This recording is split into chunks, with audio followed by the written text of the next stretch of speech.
Marketing teams are often the business function driving the go-to market strategy, a big part of which is positioning ourselves to contrast easily against competitors.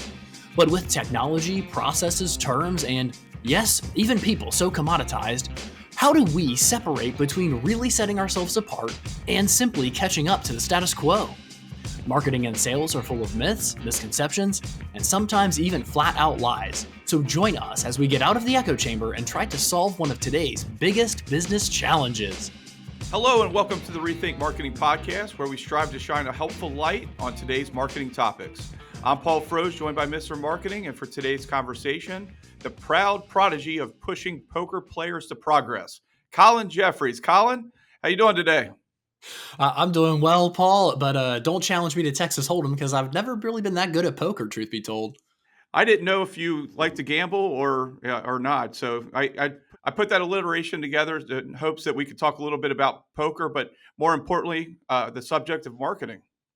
Absolutely. I mean, I do understand the concept of table stakes and upping the ante, so I think we're going to have a really robust conversation today, albeit we probably won't talk about card playing too much. There you go. How about slots? Slots have never really been my thing. I prefer, I mean, like blackjack, Texas Hold'em, those sorts of things are fun because I think there's a sort of game element to it versus, or skill, I should say. There's a little skill element to it versus, cranking the slots. What about you? Absolutely. I like Texas Hold'em, but it's one of those things that we play around the holidays when the families get together. But it's a good game, and I really enjoy it. Well, it keeps you from losing the mortgage on your home, right? That's right. That's right. Well, Paul, All right. what are we rethinking today? Yeah, Colin, today we're talking about innovation of go-to-market strategy, the value proposition, and also the opportunity to drive a marketing team. So how do we stop trying to catch up and instead start leading the way? This is, I think, a really fitting and timely topic, Paul, and I'm glad you brought it up because how do we actually play beyond just table stakes? What is our strategy? Who owns the innovation? Who's starting something? Seth Godin wrote a rant. I don't even know if I would call it a book, called Poke the Box. And it's fascinating because he talks about how many businesses there are that just sit on what we're doing and we manage what has always been done rather than having somebody who starts things and they go in and they, as he says in his book, poke the box. They try to figure out how fierce is our competition? Is the industry fighting for survival, or are we fighting to kill each other and take market share and own more share of wallet? How are we actually stepping up and innovating, not just in our industry, but in sort of a cross-platform type of innovation? One way that I think we as marketing leaders or business leaders in general can help jump on that bandwagon is stepping back and really thinking, if there was an outsider or an underdog that came into our industry and flipped it on its head, what would they do that the industry is not doing right now? So think about if Google or Amazon or even a new startup out of Y Combinator or somewhere came into our market and utterly disrupted it. What would that be like if they came in and they upended us? It's interesting when I talk to prospects and clients, and depends on who's at the table for that conversation. I believe that some marketing professionals are naive and some CEOs are naive when they think that they are the market leader. And that might be the case right now. But if you're not continuing to innovate and continuing to market and continuing to be that market leader, who is that competition, to your point, Colin? Who is that competition? And being able to have a team that is constantly looking out for those players that are potentially going to lead the way into the future. Absolutely. And I will say too, Paul, to sort of build on that, there's nothing wrong with showing up and accomplishing what I would consider our table stakes service or table stakes technology, table stakes onboarding, table stakes, whatever. That's not bad. In fact, we should be striving to continue to play table stakes, but we also should be showing up, upping the ante, where we're allowing more self-service, we're allowing better payment terms, we're embracing new technology that's providing some sort of advantage for us. We're hiring better people. We're doing whatever that is to really increase it. But we have to recognize that some things matter a lot more to customers than other things. So, for example, if we think about, the classic Walmart versus Amazon, well, Walmart recognized that people may value picking items up more than they may value having something arrive at their home in 4 hours from Amazon. But is the incremental value there really that high that Walmart can go build a moat around you can actually drive to the store and pick something up immediately versus you can wait 4 hours and have it show up on your doorstep?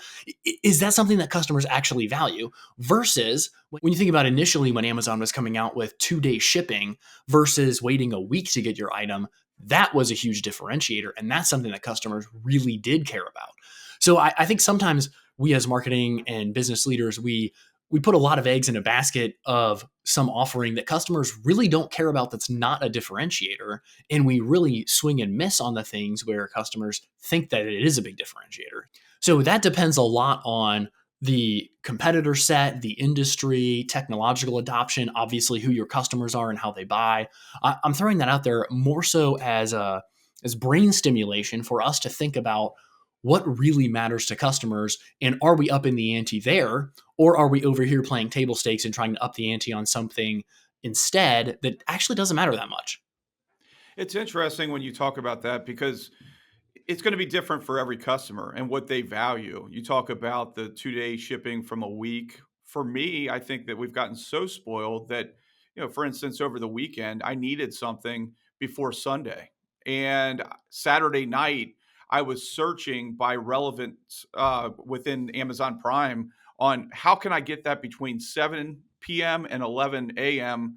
overnight, to our house. So for me, it's important when I need it, for instance, on shipping, as opposed to the store not opening until noon on Sunday, and I already needed it by then. So I think that some of the shipping opportunities has really been something for me as a customer, something that has really gotten us to a point to where if we can't get it overnight, there's a problem. And I was frustrated because that product was not available till 2 days later. So there are some opportunities there where the table stakes you talk about and driving that opportunity forward, where for me, I was a little disappointed over the weekend because of that.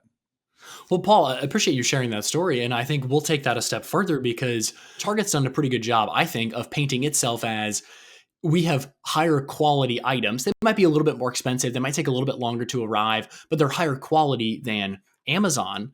Amazon, I think Target's done a good job of painting them as being, cheap Chinese crap to put it very bluntly. But when you're looking for something that you need quickly and maybe inexpensively, you're not going to Target because you recognize, hey, the Target items, yes, they might be higher quality and maybe they're a little bit more expensive, but they're not going to get here on time. So recognizing quality doesn't matter as much as delivery time. And if you're buying something different, if you're buying, say, a blazer or a suit or a dress, something of that nature, maybe you forgo Amazon because you don't need it as fast and you go with like a Target or something of that nature because you want something that's a little higher quality. So again, it depends on the buying process, the psychology behind it, the objective, what job there is to be done, so to speak, with that item. But again, that's why this conversation is so complicated because there's not a one size fits all solution. It's not just simply table stakes are hiring qualified people and you can build a moat with self-service technology. No, that doesn't work in every industry. It probably works in some industries, so we do have to recognize the balance there, but it's a complicated conversation. And the way that we have to address it is really figuring out what are things that our industry as a whole does really well, because we have to do those things really well just to play in the game. The second thing is, what does our industry do really poorly as a whole? Because there's probably an opportunity for us to step in and solve some of those problems and fix some of those gaps and build a moat around those.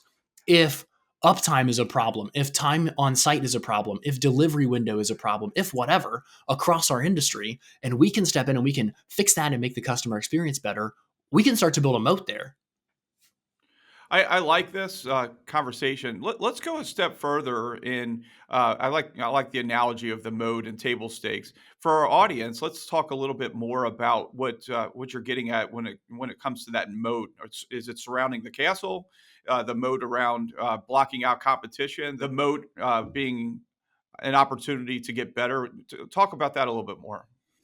Absolutely. So I stole this from Warren Buffett. I don't know if he came up with it originally or not, but he talks about how every business should have a moat. And when we think about certain businesses, I'll use a YouTube channel as an example. It's pretty uncomplicated, pretty easy. There's not a lot of startup cost to somebody going out and beginning a YouTube channel and amassing an audience that could overtake another YouTube channel, especially if that person is coming in with some sort of an audience or a media background. But the cost of a webcam, a ring light, a phone, they're not astronomically high. On the flip side of that, we have Bombardier, who's manufacturing light rail vehicles. The startup cost for that, if you and I, Paul, and maybe one of our listeners decided we're going to start a light rail vehicle manufacturing OEM where we're going to build train cars and engines and all sorts of, I should have picked an area that I'm a little more familiar with, I guess. But we're going to go start building train cars and selling them to countries and to Amtrak and those sorts of things. Man, the startup cost there is going to be very, very high. And the amount of time that it would take us to go bid on RFPs, close business, actually build out any sort of inventory, et cetera, is going to be very, very high. Not to mention the startup capital that comes with us hiring expert engineers and hiring people and building robots and all the other sorts of things that we would need to manufacture. That's a very, very big moat. So when we're thinking about our business, sure, it's really easy for us to go create content and build a website and those sorts of things, but it's also easy for everyone else to do that. And yes, it's extremely difficult for us to expand our service line and hire more people and do these other things to service a complicated or just difficult market.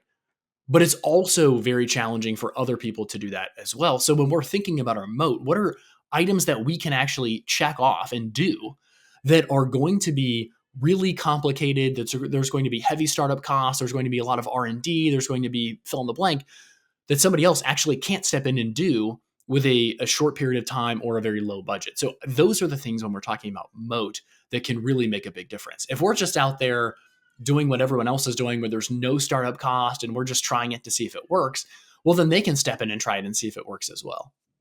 And there's no moat. So I'd like to do a little test here in terms of let's just not pick a certain industry necessarily, maybe or a certain vertical. Maybe let's just talk about the service-based industry, for an example. And it could be attorneys out there, CPAs. It could be any B2B service-based business. So let's talk about some easy wins on starting to build a moat for just in general terms for industries out there in the service business. The interesting thing, we'll use CPAs as an example. So the challenge with CPAs is my CPA is probably not better than your CPA. They both went to similar schools. They both have to pass the CPA exams. They both have to do their continuing education every year. It's really difficult to find a CPA that's substantially better in some way than another CPA for those exact reasons. The other thing is, 15 years ago, my CPA might be better because she had a secure encrypted file upload FTP where I could go in and dump my documents automatically instead of putting them in an envelope and mailing them to an outdated CPA. Unfortunately, that's now been commoditized. So anyone and everyone who's using a CPA for their business, QuickBooks or their 1040 ES or whatever, that's been so commoditized now. So if the people are commoditized and the technology is commoditized, what's not commoditized? Well, there are some other things like proactivity, bringing in legal insight versus only tax insight, bringing in more strategic planning versus just tax, et cetera, where now instead of stepping in and saying, we handle this one thing, we're letting, in personal finance, they say we're letting the tax tail wag the finance dog, right? Instead of just that, now the CPA firm is bringing in holistic planning. They're doing estate planning and things of that nature, where if there are two CPAs and one of them has stepped up and said, I have a bidirectional referral relationship with legal, with estate planning, with personal finance, with wealth building, all these other things, they're becoming a one-stop shop. those relationships can be a moat because they're so difficult to go actually build compared to a person who's just doing the CPA. Again, because table stakes are you have your CPA, you maybe have a master's in accounting, you have graduated from a good school and all this other stuff. You have the technology, you have the back end support, the people. That's all table stakes. How do we go then build a moat? That totally makes sense. When you were talking about the CPA example, it reminds me of something. I'm dealing with a lot of contractors at our house right now, painters, flooring, general handymen. Like it's interesting, and I'm thinking about this conversation and how those types of professionals can build a moat for their business, right? And they're all similar. I'm putting them all in a category, but those that are standing out are building a moat. And I take an example of an estimate that I got from a painter, and it was a distorted logo. There was no website, and he's answering his phone while he's on a ladder somewhere when I call him. So he's trying to run his business that way, and I get it. It's tough out there. It's an opportunity where if he had more overhead, maybe pricing would go up. If he had more overhead, maybe the personalization wouldn't be the same as dealing with that individual. But I also talked to a sprinkler guy over the last couple of weeks, and it was just him and another guy for the last 20 years. And he said, I don't know that I could ever sell my business. And I said, why? And he said, because it's me. There's nobody else. So it's interesting. And we started conversation about marketing and how, because he was interested in possibly selling over the next 5 years. And I said, hey, there could be a path forward, but you're going to have to put some systems in place. And to your point, that moat, what is that going to look like for his sprinkler company versus the competitor down the street? That's a really good insight. And I would say it plays well into this conversation, Paul, because so many small business owners think that there's a golden pot at the end of the rainbow, and they work building a business or maintaining a business for 30, 35, 40, 45 years. And then they get to the end and there's no business. They've just been basically running themselves a job for the last several decades, and it's not something that they can sell. So I love that you brought up that moat, and I'll even say table stakes at some level. It doesn't have to be a specific unique differentiator necessarily. It could be that, but it may also be the systems, the processes, the training, the scalability that we're building. So that way, instead of it being a bunch of CPAs who are running their own individual practice, we're creating something that is now 50 CPAs strong or 150 CPAs strong that has niche expertise that can serve a particular market, for example. Like I know in Kentucky, having equine tax expertise is extremely valuable because that's I think they call themselves the horse capital of the world, right? In Lexington. And if you can build a firm that has 25 or 30 or 40 CPAs that are equine tax experts, well, all of a sudden you're appealing to those people that own racehorses or fractionally own racehorses. Again, outside of my expertise, but I wanted to bring that full circle with the gambling reference earlier. Well, everyone, thank you so much for joining us today on the Rethink Marketing Podcast. We hope we created some good mental stimuli here. Again, I don't think this is the conversation that you tuned into where you went out and said, here are the 3 things I need to do with my business. But hopefully there are a few items that popped into your head where you said, I think this is a moat that I can go build, or I think these are table stakes that we need to pursue so that way the market doesn't pass us by. And until next time, keep rethinking those common assumptions and keep rethinking, is that initiative table stakes, or can you build a moat? Thank you so much for listening to today's episode. If people want to connect with us, where should they go, Paul? RethinkMarketingPodcast.com, Colin. What can listeners do to help us in return for the sage marketing wisdom and our pithy humor? They can help us by leaving a review on their favorite platform or sharing this episode with a fellow marketer to help them cut through the clutter. Well, until next time, keep rethinking those common assumptions.